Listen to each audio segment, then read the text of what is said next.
Bismillahirrahmanirrahim. Assalamualaikum warahmatullahi wabarakatuh.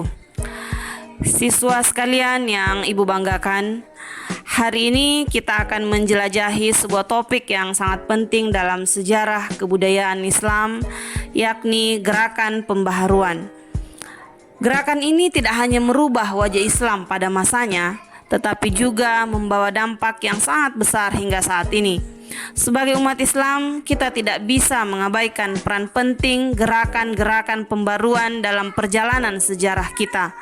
Dari masa ke masa, mereka muncul sebagai jawaban atas tantangan zaman, menawarkan interpretasi baru terhadap ajaran Islam, dan menghadirkan solusi bagi masalah-masalah sosial, politik, dan intelektual yang dihadapi umat Islam. Ada 3 tujuan pembelajaran utama dalam bab gerakan pembaruan Islam ini. Yang pertama, peserta didik mampu membandingkan konteks sosial politik dari tokoh-tokoh pembaruan Islam, baik itu Muhammad Ali Pasha, Jamaluddin Al-Afghani, Muhammad Abduh, Rashid Rida, maupun Muhammad Iqbal. Tujuan pembelajaran yang kedua, peserta didik mampu menilai ide-ide pembaruan Islam. Kemudian tujuan pembelajaran yang ketiga, peserta didik mampu mengidentifikasi nilai-nilai positif gerakan pembaruan Islam dalam kehidupan politik, sosial, budaya, dan pendidikan Islam. Baiklah siswa sekalian, kita akan memulai dari pengertian pembaruan. Jadi pembaruan itu merupakan upaya penyesuaian. Jadi menyesuaikan paham keagamaan dengan perkembangan yang terjadi saat ini atau perkembangan yang terjadi di era modern. Perkembangan itu disebabkan oleh kemajuan ilmu pengetahuan dan teknologi.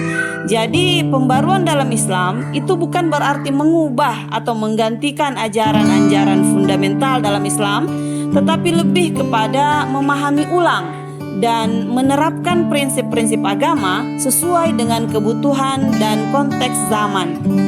Hal ini mencakup 3 aspek utama. Yang pertama ada pembaruan pemikiran.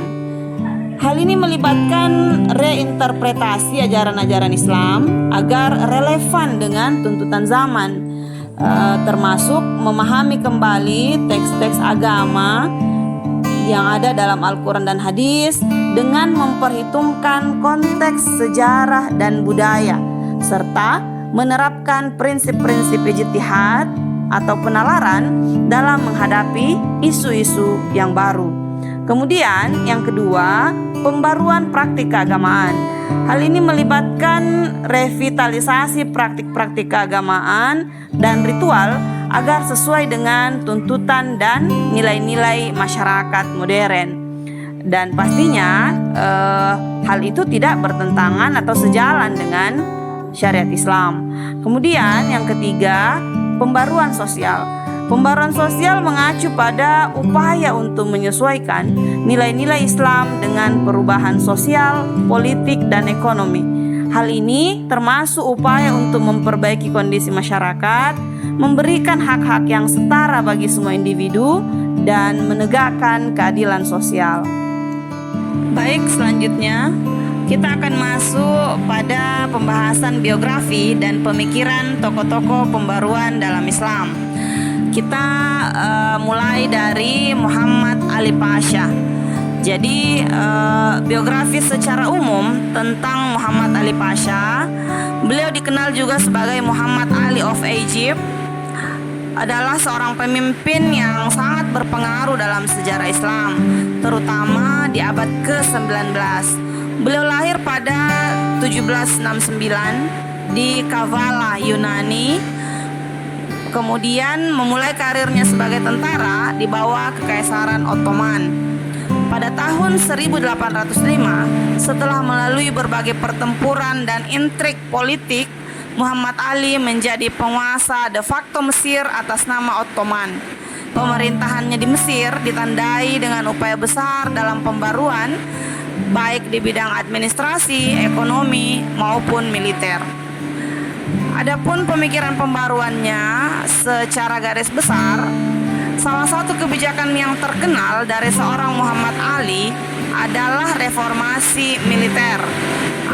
Dia memperkenalkan sistem wajib militer yang modern, membangun arsenal dan galangan kapal, serta mendatangkan instruktur dari Eropa untuk melatih tentara Mesir. Dengan upaya ini, ia berhasil menciptakan tentara yang kuat dan modern yang menjadi dasar kekuatan Mesir hingga awal abad ke-20.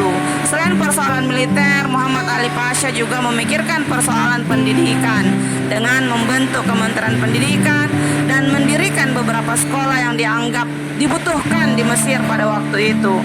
Selain itu, mengirim para pelajar juga untuk belajar di Eropa dengan harapan sekembalinya mereka dari Eropa dapat mengembangkan apa yang mereka dapatkan di sana untuk kemudian dimanfaatkan dan juga diajarkan kepada para pelajar yang ada di Mesir. Selain persoalan militer pendidikan, Muhammad Ali juga memikirkan terkait persoalan ekonomi. Dalam hal ini menganggap bahwa produksi pertanian perlu mendapat perhatian karena pertanian merupakan salah satu sumber daya alam yang potensial di Mesir kala itu. Hal yang dilakukan adalah dengan memperbaiki irigasi.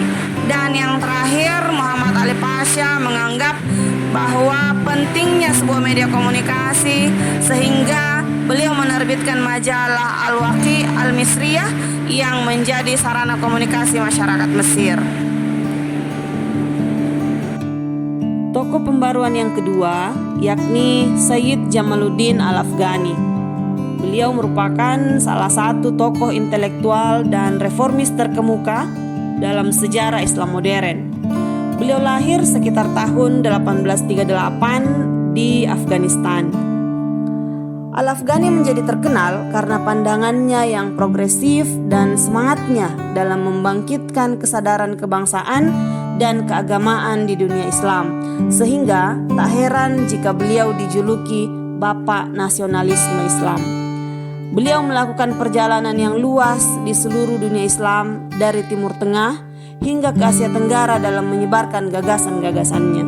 Kecaman kerasnya terhadap Barat juga diterbitkan dalam sebuah majalah yakni Al-Urwah Al-Wusqa yang begitu lantang menyuarakan kecaman kerasnya terhadap Barat.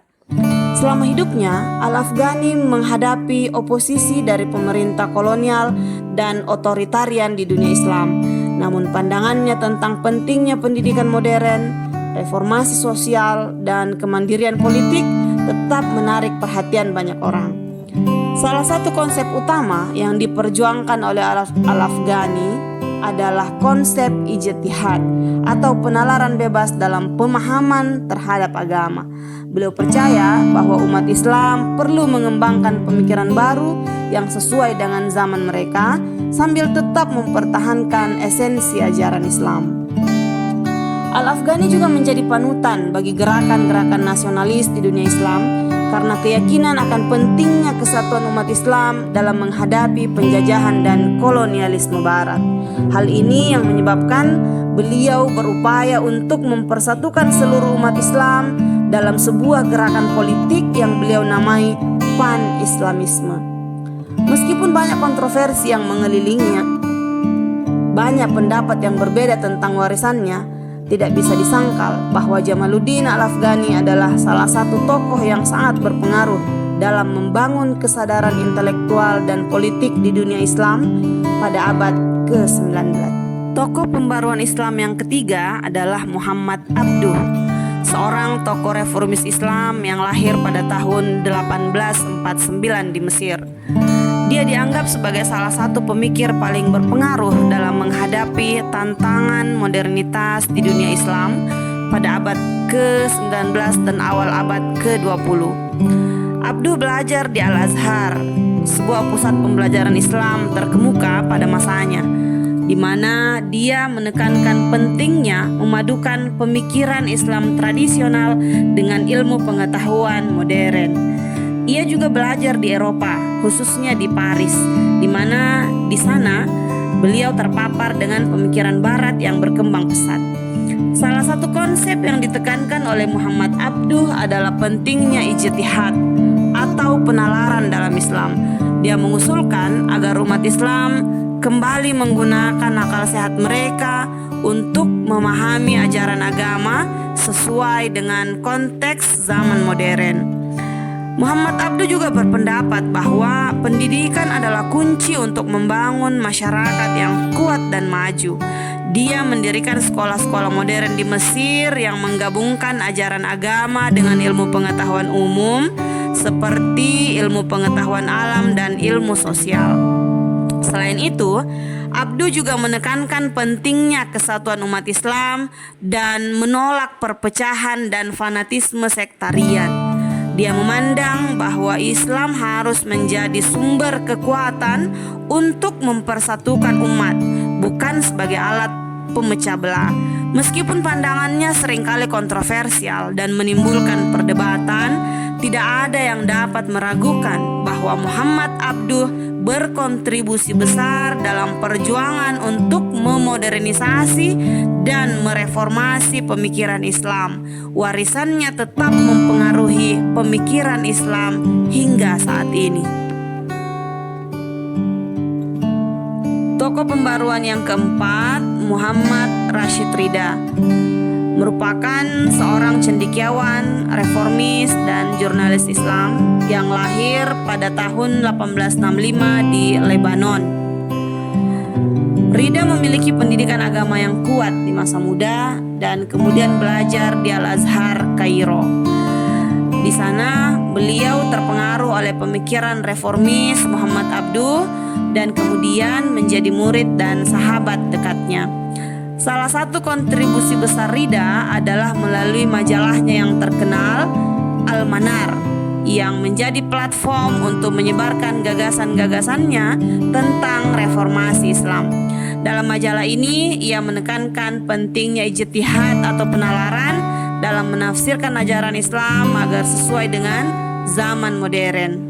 Ridha juga berperan dalam menegaskan pentingnya pendidikan modern dan ilmu pengetahuan dalam masyarakat Islam.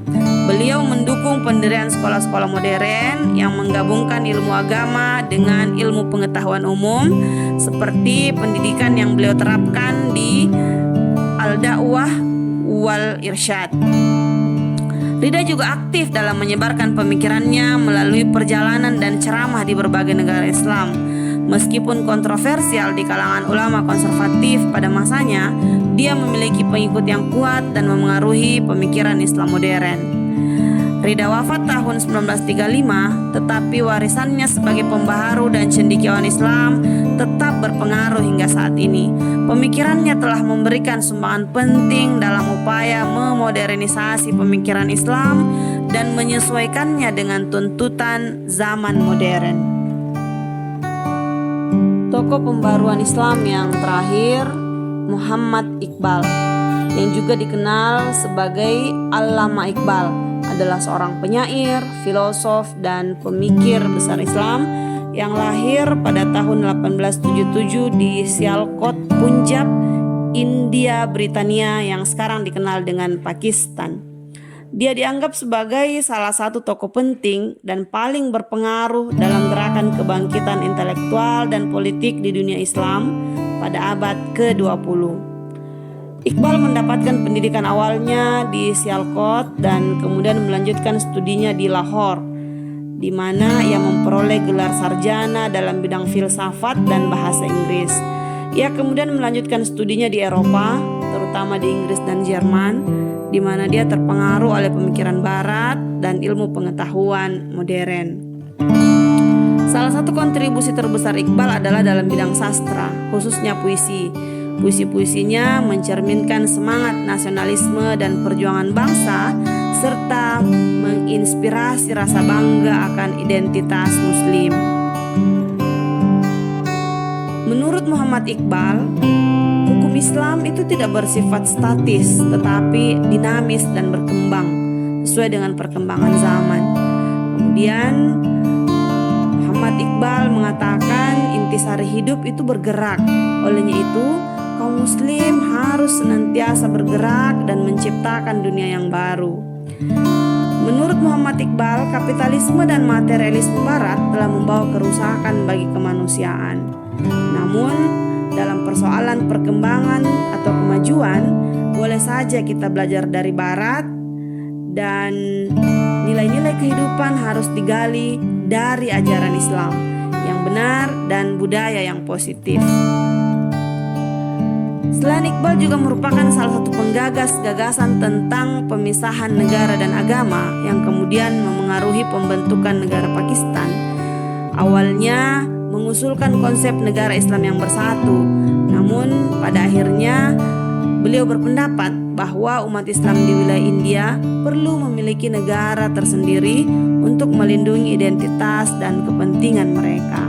Inilah yang kemudian menyebabkan pada akhirnya Pakistan dapat memisahkan diri dan berdiri sendiri sebagai sebuah negara yang mayoritas berpenduduk Muslim. Muhammad Iqbal wafat pada 1938, tetapi warisannya sebagai penyair besar, pemikir, dan pembaru Islam tetap hidup dan terus memengaruhi pemikiran dan perjuangan umat Islam hingga saat ini.